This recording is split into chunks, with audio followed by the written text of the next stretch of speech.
샬롬, 안녕하세요. 오늘은 베드로전서 3장 하겠습니다.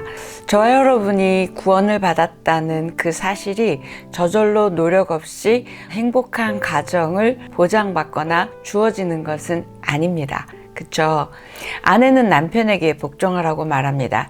이것은 하나님의 질서의 문제이고 아내의 복종과 섬김으로 인해서 남편이 복음 증거를 받아들일 수 있기 때문이라고 설명하고 있습니다. 또 아내들에게 외모보다 더 중요한 내적인 면을 단장하라고 이야기합니다. 이때 단장은 내면을 온유하고 겸손하고 고요한 심령으로 가꾸어서 순종하는 태도를 갖게 됨을 말합니다. 아내는 이렇게 겸손한 태도로 복종하며 섬기고 남편은 사랑으로 또 섬기고 또 부부는 하나님을 경외함으로 또 하나님에게 순종할 때 이런 아름다운 하나님의 가정을 통해서 영광을 받으시고 또 복음이 드러나고 하나님의 덕이 드러나게 될 것입니다.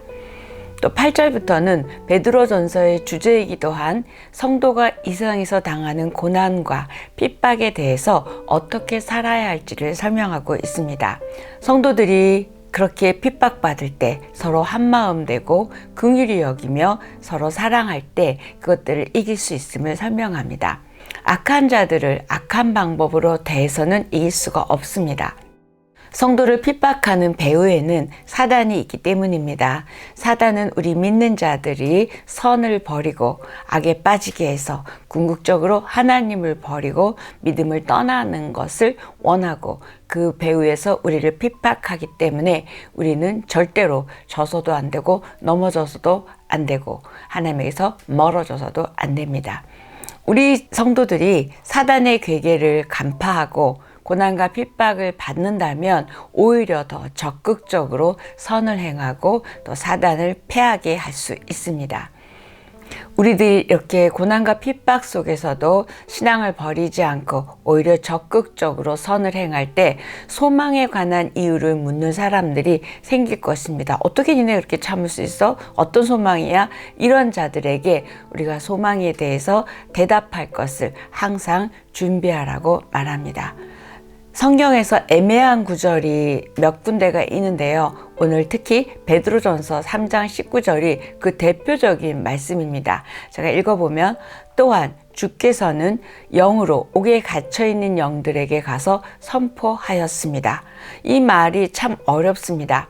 예수 그리스도께서는 원래 창세전부터 존재하셨고 하나님과 함께 창조 또 성령님과 함께 조성 만드신 분이십니다. 그렇죠? 그러니까 예수의 영은 또 다른 말로 성령님입니다. 이 성령님이 그러니까 주께서 영으로 그러니까 성령님이 옥에 갇혀 있는 영들에게 선포했던 영은 이때 옥은 감옥이나 지옥을 말하는 게 아니라 어둠과 사망 권세 밑에서 신음하는 고난받는 자들을 말하고 있습니다. 다시 말해서 하나님 없는 자들이죠.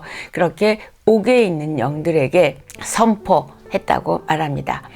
노아 시대가 그 다음에 나오는데요. 이렇게 노아 시대에도 옥에 있는 영들이 있었죠. 누구냐면 노아가 이제 홍수 심판을 예고하고 방주를 지을 때 아무도 믿지 않았고 따르지 않았죠. 그래서 노아의 말을 믿지 않았던 그렇게 불순종했던 사람들에게 하나님이 다 방주에 들어올 때 그들이 못 들어와서 결국 노아 가족 8명만 구원받았음을 지금 베드로전서 3장에서는 이 말을 설명하고 있습니다. 20절 보면 노아가 방주를 예비하는 동안 하나님께서 오래 참고 기다릴 때 끝내 불순종했던 사람들이 물로 심판하실 때 구원받은 사람이 적으니 단 8명 뿐이었습니다. 이렇게 제가 지금 읽은 이 절이 20절이 제가 말씀드린 부분입니다. 이때 불순종했던 사람들이라는 건 옥에 갇혀 있는 영으로 표현하고 있습니다. 노아가 하나님의 말씀에 순종해서 방주를 만들 때 그 시대에 이렇게 옥에 갇혀 있던 영들, 사망과 사단의 밑에 있던 사람들이 믿지 않고 다 죽게 되었음을 지금 옥에 있는 영들에게 선포했다. 누가요? 예수의 영이 가서 선포했음을 말하고 있습니다. 21절, 이제 물은 구원하는 표인 세례를 의미하고 세례는 육체의 더러움을 없애는 것이 아니라 예수 그리스도의 부활로 인해서 선한 양심이 하나님을 향해 응답하는 것입니다. 이렇게 3장은 말하고 있습니다. 노아의 홍수를 통해서 이제는 더 확장해서 세례를 설명하고 있습니다. 노아의 가족은 그 세상의 죗값으로 물로 심판받아 멸망했을 때 구원받아서 새 생명으로 들어갔음을 이렇게 설명하고 있습니다. 이와 같이 세례는 우리의 죄로 말미암아 옛사람이 그리스도의 십자가에서 매장되고 결국 죽게 되고 예수님의 부활에서 우리가 다시 새로운 생명으로 살아감을 설명합니다. 우리가 구원을 받은 것은 세례라는 의식을 통해서가 아니죠. 예수님의 부활하심을 통해서라고 말합니다. 22절은 3장의 마지막 절인데요. 이렇게 말씀합니다. 그리스도께서는 하늘로 올라가 하나님의 오른편에 계시니 천사들과 권세들과 능력들이 그분께 복종합니다. 이렇게 합니다. 우리 죄 있는 자들, 불의한 자를 대신해서 고난받으신 예수님께서 이제는 하늘에 오르셔서 부활하셔서 최고의 위엄과 존귀와 영광을 받게 되셨음을 말씀하고 있습니다.